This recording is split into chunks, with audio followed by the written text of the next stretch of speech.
समाज में अशिक्षा थी, अज्ञानता थी, अपने हक अधिकार हकूकों की जानकारी नहीं थी। लोगों को जीवन यापन करने के लिए अपना सिर्फ रोजी रोजगार ढूंढना था।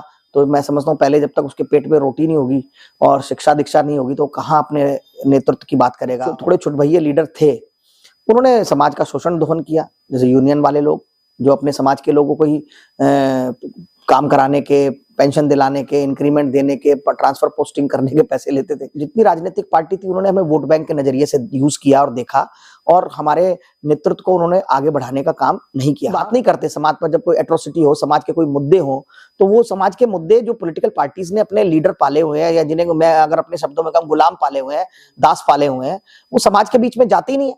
कि जो व्यक्ति अपना कीमती समय, अपना क्वालिटी टाइम परिवार का छोड़कर अगर समाज के कुछ मुद्दों को उठाता है, समाज में कुछ काम करता है, तो उसको और कुछ ना दे, कम से कम उसको समर्थन तो दे, उसके साथ तो लगे।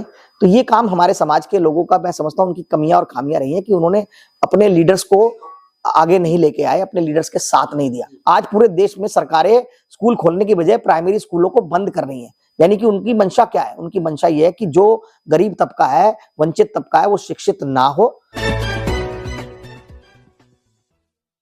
और आज हम चर्चा करने वाले इस देश में वाल्मीकि जाति है जो लगातार संघर्ष कर रही है, और सबसे बड़ी बात यह है कि उसका अभी तक राष्ट्रीय नेतृत्व पैदा नहीं हुआ है। उसके सांसद भी हैं, विधायक भी हैं, लेकिन वो पार्टियों के, हम कह सकते हैं कि एक तरीके से गुलाम हैं।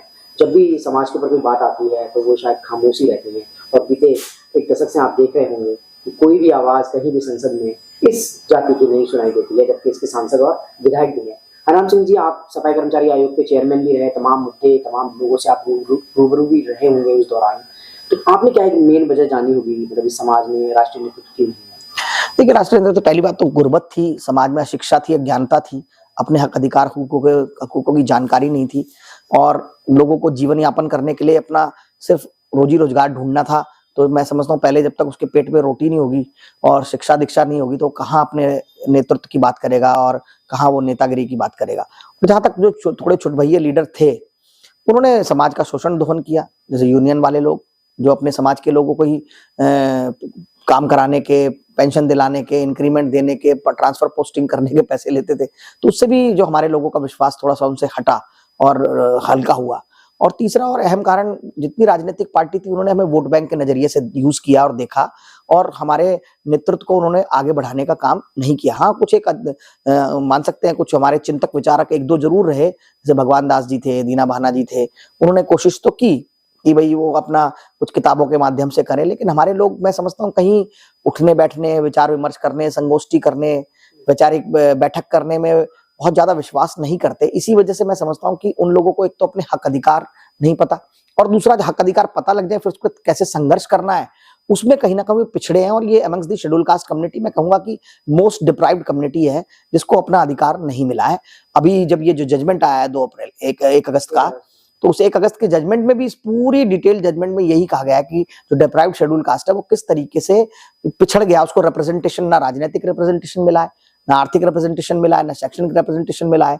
तो मैं समझता हूँ इससे जब तक उनको रिप्रेजेंटेशन नहीं मिलेगा, सरकारों की बदनीयती और समाज में जो उदासीनता है और वैचारिक जो क्रांति नहीं है, ये सब एक मुख्य कारण है जिसकी वजह से हमारे को एक राष्ट्रीय नेतृत्व नहीं मिल पा रहा है। क्या कहेंगे, इसी के साथ एक समान जाति, जाटव, और जिसको चमार जाति भी कहते हैं, वो भी संघर्ष कर रही थी। और वो इतना संघर्ष कर रही थी कि जो वाल्मीकि कम्युनिटी है उसके घर में तो नौकरियां थी, लोग खाना भी खा लेते, लेकिन वो तो और भी ज्यादा गुर्बत में थी। तो लेकिन वो तो निकल कर बाहर आई सर, और उसने अपने सीएम भी अपने पैदा कर दिए, सांसद भी पैदा कर दिए, और सत्ता में शासन क्या होता है वो उसने दिखाया है।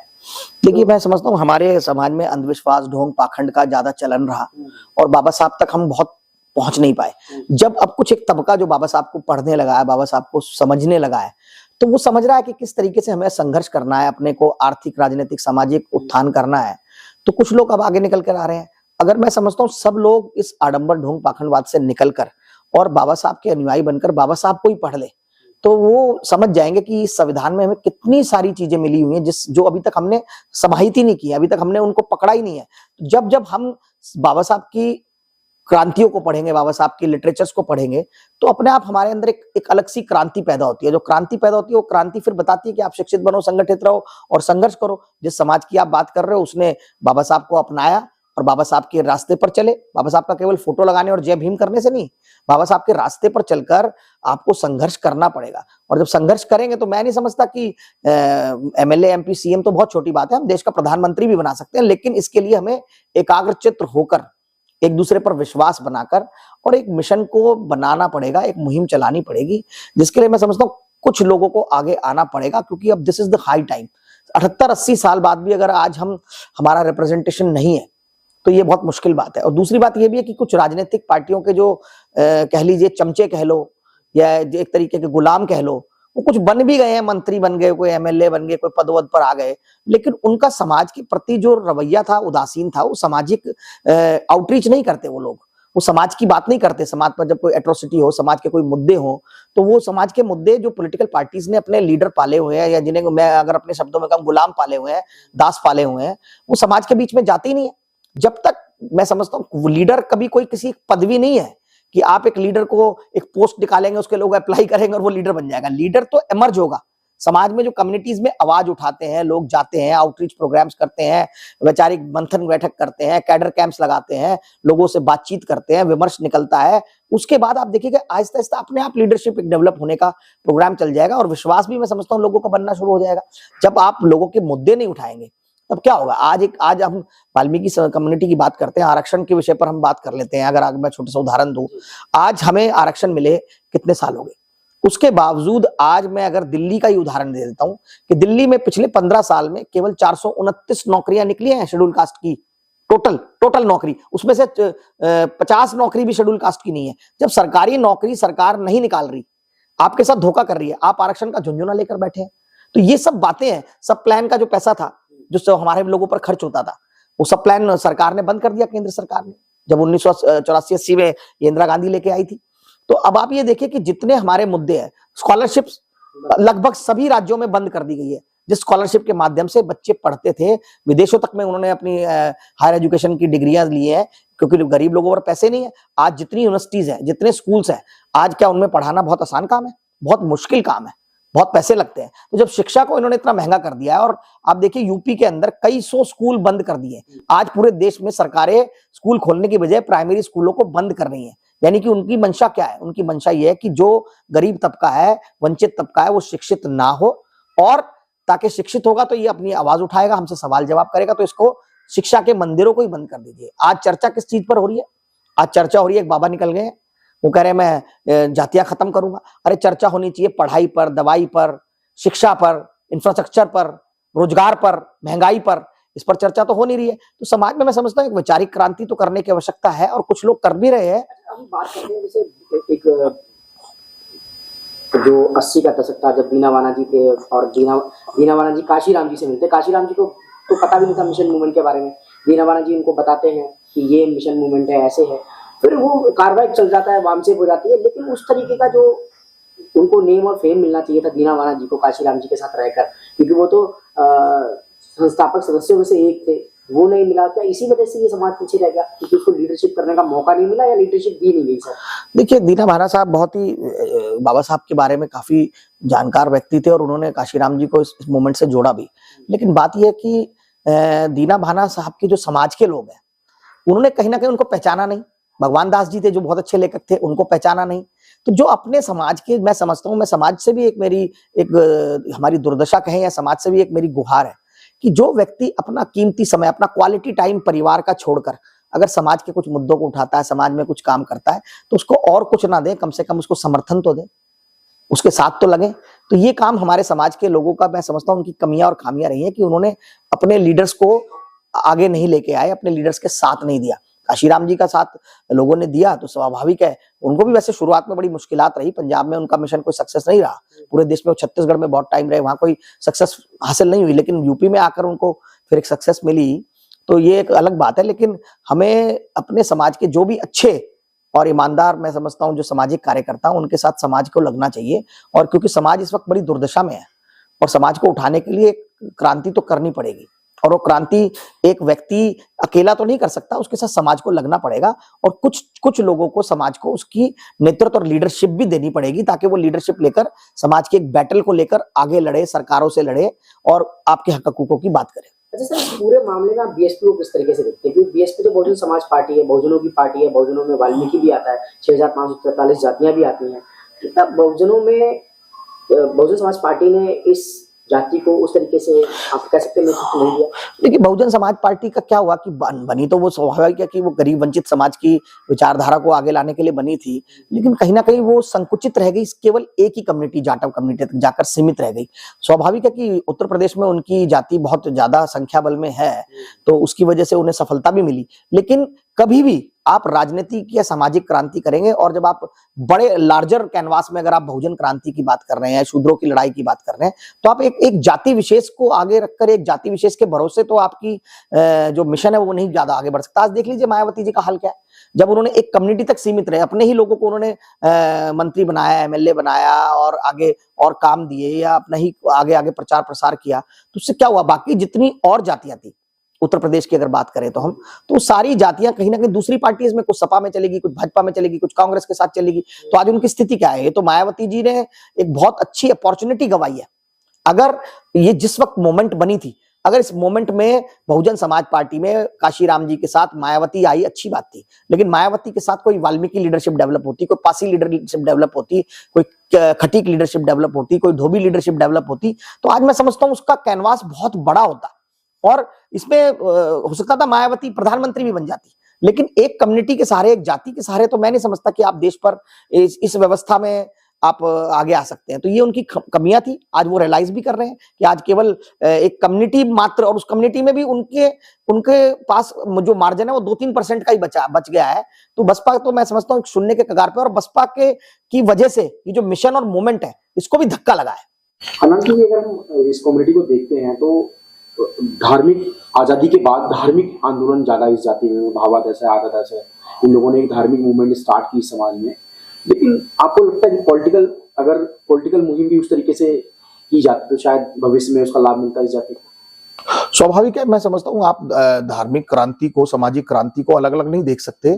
ये जो भी लोग वाल्मीकि समाज में मंदिरों की राजनीति भी करते हैं या धार्मिक लीडर भी हैं, उनको भी कहीं ना कहीं मैं समझता हूँ सामाजिक आंदोलनों से जुड़ना चाहिए, समाज की बात करनी चाहिए, क्योंकि इस वक्त समाज में जितनी दुर्दशा वाल्मीकि समाज की है, आज भी आप देखो 80 साल बाद देश के हमारे लोग अज्ञानता की वश, गरीबी की वश हर साल हजारों लोग हमारा मैनुअल स्पंजिंग करते वक्त सीवर में गिरकर मर जाता है। आज भी हमारा व्यक्ति कर्जे में दबा हुआ है, आज भी हमारा व्यक्ति ढोंग आडंबर पाखंड के बीच में फंसा हुआ है, आज भी हमारे समाज में बड़ी अशिक्षा है, अज्ञानता है, आज भी हमारे लोगों में बड़ी गुर्बत है, नौकरियों की कमी है, युवा बेरोजगार है, अशिक्षित है। इस सब पर मैं समझता हूँ स्पिरिचुअल लीडर्स को भी काम करना चाहिए, सोशल लीडर्स को भी काम करना चाहिए, पॉलिटिकल लीडर्स को भी काम करना चाहिए। जो भी संस्थाएं बनी, तो अगर उन्होंने कुछ काम किया होता तो मैं समझता हूँ आज समाज की दशा और अलग होती। आज भी अगर समय नहीं बीता है, बीतीताई बिसार दे आगे की सुध ले, तो आज भी लोग सुध लें। जितने तमाम सामाजिक संगठन है, धार्मिक संगठन है, मंदिर है, हमारे बाबा है, जो भी है अपने जो चलाते हैं पीठ वगैरह, उन सबको भी सामाजिक क्रांति करनी चाहिए। पहले तो बैठकर एक बहुत बड़ा, मैं समझता हूँ, समागम सम्मेलन करना चाहिए। पूरे देश की समाज की कुछ चंद मुश्किलात जो है 5-7 पॉइंट बनाना चाहिए कि ये हमारी मुख्य समस्याएं हैं। समस्या तो बहुत सारी है, लेकिन मुख्य समस्याएं क्या है, तो उन समस्याओं पर हमें बात करनी चाहिए कि आज सबसे बड़ी मुख्य समस्या हमारे सामने क्या है कि हम अपने बच्चों को कैसे क्वालिटी एजुकेशन दें। जब बच्चा फिर एजुकेट हो जाता है तो उसको कैसे अच्छा रोजगार मिले, आरक्षण को जो जिस तरीके से उन्होंने साइडलाइन किया हुआ है। फिर तीसरी बात, कैसे हमारा जो जीवन स्तर है वो उठ सके। चौथा, फिर हमारे घरों में जो ढोंग आडंबर पाखंड और दुनिया भर के हमने एक तरीके से अपने सर पर लादे हुए हैं, उससे कैसे बचा जाए। और पांचवा, हम सब लोग कैसे एकत्रित होकर सरकारों से लड़े। तो इस सब पर काम करने की आवश्यकता है और दिस इज हाई टाइम, सबको करना पड़ेगा। और उसमें सारे तमाम जितनी संगठन है, जितनी संस्थाएं हैं, उनको आगे तो आना पड़ेगा। कोई प्लान है हरनाम सिंह जी के पास जी राजनीतिक तौर पे इसको? जी, हम इसमें लगातार, मैं पिछले कई सालों से आपको देख रहा हूँ सर, लगातार आप इन्वॉल्व हैं और आप चाहते हैं कि इस कमेटी का भला भी हो, तो क्या एक्शन प्लान रहेगा सर आने वाले? देखिए, अभी हम बहुत जल्दी सोच रहे हैं, क्योंकि हमने पहले भी जब भी पीछे संविधान को ये खत्म करने की बात कर रहे थे, 400 सीट लाने वाले, तो तब हमने ऐसे ही संविधान बचाओ, लोकतंत्र बचाओ एक अभियान शुरुआत की थी, जिसमें कि हम लोगों ने 150-200 मीटिंग दिल्ली एनसीआर तक की थी और हमने बहुत सारे लोगों से मुलाकात की, हजारों लोगों से साथ आउटरीच की और फिर उनका एक समागम भी किया। तो हमें बहुत अच्छा एक एक्सपीरियंस मिला कि लोग जुड़ना चाहते हैं, लोग आपके साथ काम भी करना चाहते हैं, लोगों में वैचारिक क्रांति भी है, लेकिन बशर्ते आपको अपना समय तो देना पड़ेगा। और ईमानदारी बरतनी पड़ेगी। तो ये दो काम मैं समझता हूं हमें करने चाहिए और हम जल्दी इसकी शुरुआत कर रहे हैं। और हम इसको पहले नॉर्थ इंडिया में जम्मू कश्मीर से पंजाब, हिमाचल, उत्तराखंड, राजस्थान, दिल्ली, हरियाणा, उत्तर प्रदेश के आसपास गुजरात तक इसको लेके जाएंगे। कोशिश करेंगे कि सभी राज्यों पर वार हम जाएं, वहां के जिलेवार जाएं और वहां पर अपने समाज की जो मुश्किलात हैं, क्योंकि हर राज्य की अलग अलग मुश्किल है, हर व्यक्ति की अलग अलग मुश्किल है, तो उनको पहले हम समझें, उनसे बातचीत करें। वहां के जो इंटेलेक्चुअल लोग हैं, सो कॉल्ड विसल ब्लोअर्स हैं, संस्थाओं के लोग हैं, उनसे हम बात करें। गैर राजनीतिक लोग हैं, राजनीतिक लोग भी हैं, धार्मिक लीडर भी हैं, उनसे हम जाकर बात करने की कोशिश करेंगे। और फिर इसका एक ब्लूप्रिंट बनाकर, एक रोड मैप बनाकर, फिर हम चाहते हैं कि दिल्ली में इसका एक बहुत बड़ा समागम रामलीला मैदान में हो और वहां पर हम अपनी बात पूरे देश के सामने, देश के संसद के सामने, देश की सुप्रीम कोर्ट के सामने, देश की तमाम राज्य सरकारों के सामने रखें कि आज भी 78-80 साल बाद ये हमारी मुश्किलात है राज्यवार।